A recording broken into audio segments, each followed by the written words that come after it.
को शामिल करें। जय श्री हरि। आप सभी मेरे YouTube फ्रेंड्स, मैं आपसे कुछ कहना चाहती हूँ, आपसे कुछ शेयर करना चाहती हूँ। कुछ वो चीज़ें जो मैंने अनुभव की है वो मैं आप तक बताना चाहती हूँ। 184 योनियों को भुगत कर ये मानव शरीर मिलता है, पर इंसान ये शरीर पाकर भी भगवान की भक्ति से बहुत दूर रहता है। संसार में तुम अगर आए हो तो गृहस्थ जीवन में रहकर भी तुम भगवान को याद रख सकते हो, तुम भगवान का सुमरन कर सकते हो। वैसे भी कहते हैं कि कलयुग केवल नाम आधारा, सुमर सुमर नर उतरे पारा।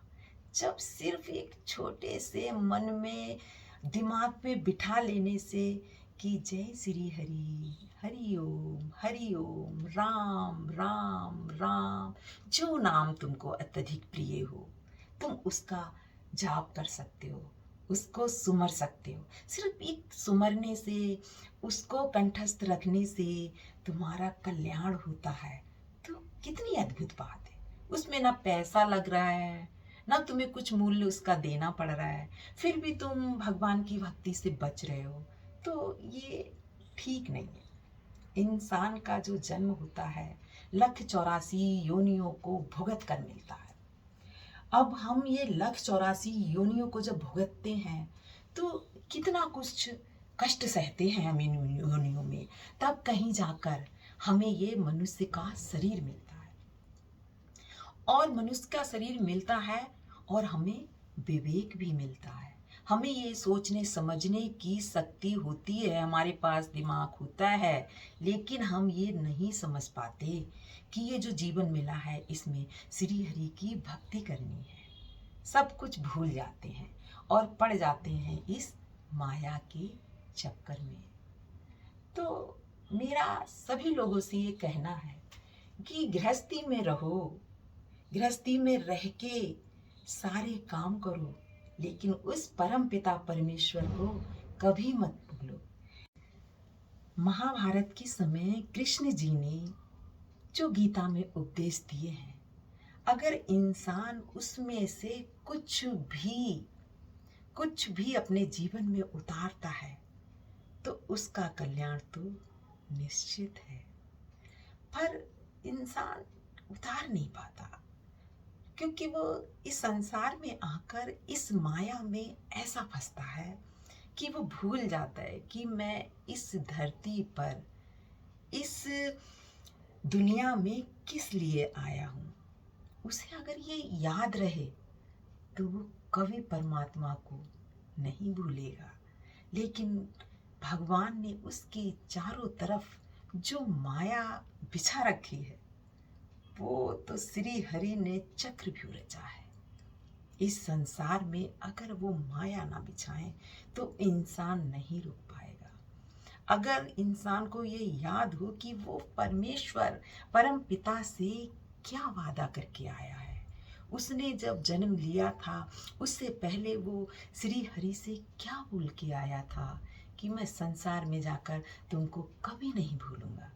पर क्या वो ऐसा कर पाता है? यहाँ की नहीं, वो ऐसा नहीं कर पाता क्योंकि श्री हरि जो है उसके आगे वो माया कर देते हैं, वो चक्रव्यूह रच देते हैं कि अगर इंसान को ये पता चल जाएगा कि वो पृथ्वी पर क्यों आया है, मैंने उसे क्यों भेजा है, तो वो कभी भी आना नहीं चाहेगा।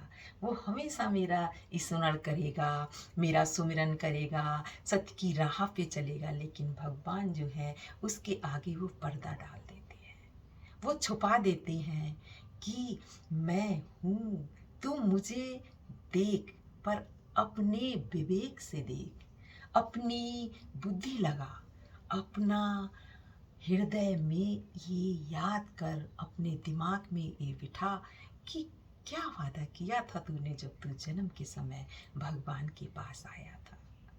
अगर ये इंसान को याद रहे तो वो कभी गलतियां ना करे। आप इस संसार में किसी भी एक नाम को लेकर आप जाप कर सकते हैं। जरूरी नहीं है कि मैं श्री हरि को मानती हूँ, सब श्री हरि को माने। जिसको जो भी नाम प्रिय हो उसका वो जाप कर सकता है।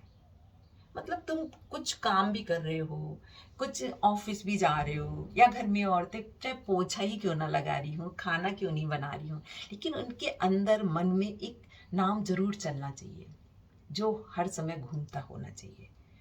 उससे हमारा कल्याण निश्चित है।